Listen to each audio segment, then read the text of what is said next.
What's going on, people? We are Tottenham TV, back here for another episode of the 5 Takeaways, where we're going to take a look at the 2-1 loss over Newcastle at the Tottenham Hotspur Stadium yesterday and see what 5 things we can take away from the game. And looking at number 1 is BENTANCUR shining. Yeah, and he was probably the shining light in the midfield across a sea of disappointment probably yesterday in the Tottenham performance. And the stats bear it out. He was our most important player. Top of the list for tackles, 6 of them throughout the game. 6 tackles, 4 interceptions, also more than anyone else. Also got 2 key passes as well. 4 out of 4 dribbles he completed, so more dribbles than any other player on the pitch. And also won 10 out of his 13 duels. So he really was head and shoulders above the rest yesterday. And I thought he was one of the main driving forces towards trying to get Tottenham a result, but unfortunately it just wasn't enough. Yeah, and I just loved his silky moves. I mean, each and one of those dribbles must have had a silky move in there, because he was full of them yesterday. His combativeness, absolutely full of industry as well. So it was a really good display from BENTANCUR yesterday. It was just a shame that a lot of the other players weren't up to that level as well. So let's move on to number 2, and that is Killer Blow. Yeah, and that is the first goal we conceded from Callum Wilson, because it really was a killer blow. Up until that point, before the opening goal of the game, Spurs had got 0.9 XG accumulated 0.9 XG over 12 shots compared to Newcastle, who only had 0.1 XG from 3 shots before that. It really showed how on top Spurs were and how more likely we were to score. And then after that first goal, really killed our momentum, and we obviously went on to concede a second goal a few minutes later, and we weren't able to claw it back. But before that first goal went in, it was really Spurs on top, and it's very frustrating that that individual mistake really killed us in that moment. Yeah, it's not just that as well. What's really frustrating is that how on top we were before that goal, and how we just let our heads drop. I mean, we saw it time and time again happen under Jose Mourinho, talking about the mentality not being good enough, and once we concede, we just let our heads drop and give away the game, and that's exactly what happened again yesterday. And it's not good enough, unfortunately. It really isn't, and we need to find a way to stay in the game. If something goes wrong, you pick yourself up, you dust yourself off, and you go again, and you carry on with that same mentality that you showed in the first half an hour. You can't just let your heads drop and just let the game bypass you, and that's exactly what we did yesterday.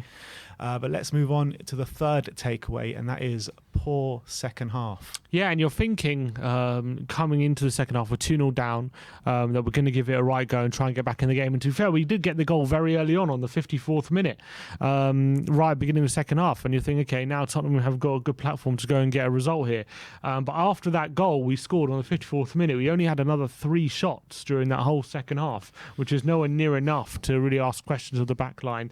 Not only that, if you're looking at the second half as a whole, so with Spurs going into that second half 2-0 down, we had 8 shots to Newcastle had 8 shots to our 5. So that's really disappointing, to be outshot by a team who were winning 2-0 already.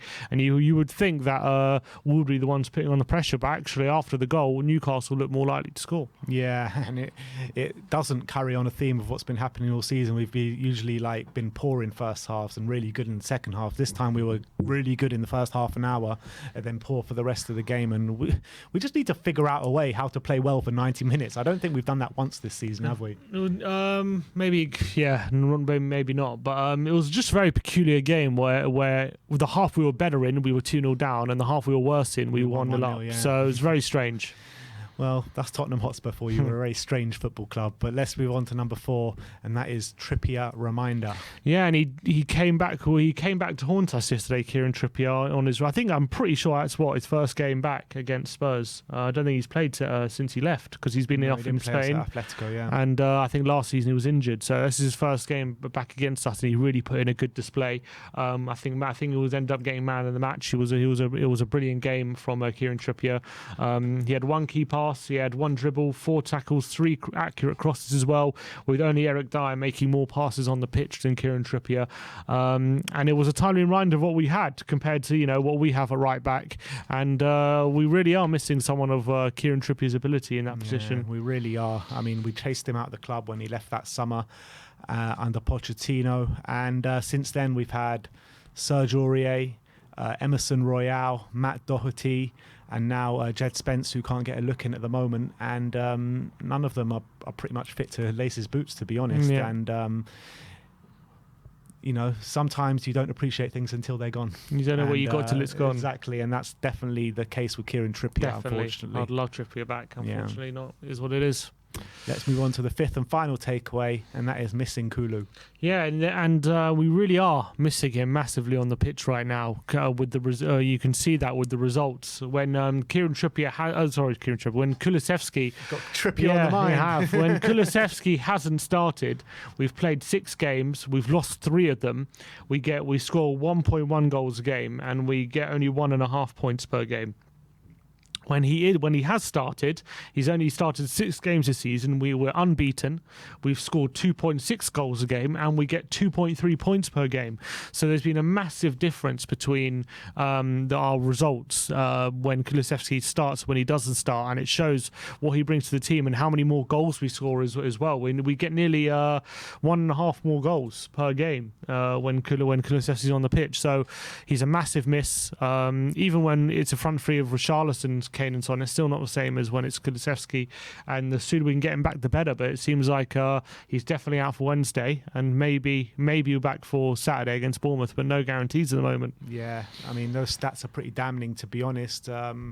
We said it at the back end of last season, the guy is the glue to our front three, really makes us tick and ups those creation levels as well.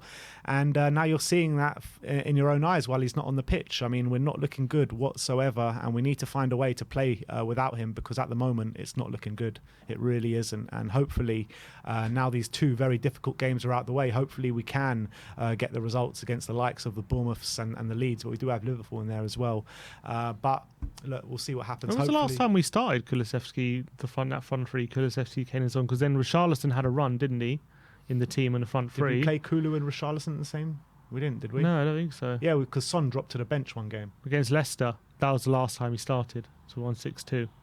Yeah, it's been a while. It just feels like I haven't played that front three of Kulusevski, Kane and Son that many times this season. That front three wasn't even starting in the Leicester game. That's right, yeah, because Richarlison started. So yeah, that front three hasn't started like for a while together. The game before the Leicester game. Who did we play before Leicester? No, because Kulusevski, but wasn't he rested? He's been because Richarlison had a run in the team, didn't he? So it's been a while, to be honest. And I think you're seeing the football in the eye has definitely dropped off since then as well. So look, we'll have to wait and see what happens, but we need him back desperately. But those are your 5 takeaways from the game against Newcastle.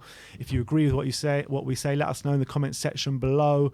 If we've missed out anything, let us know as well in the comment section below. Thank you everyone for joining us today. Like, subscribe and comment, and as always, come on you Spurs.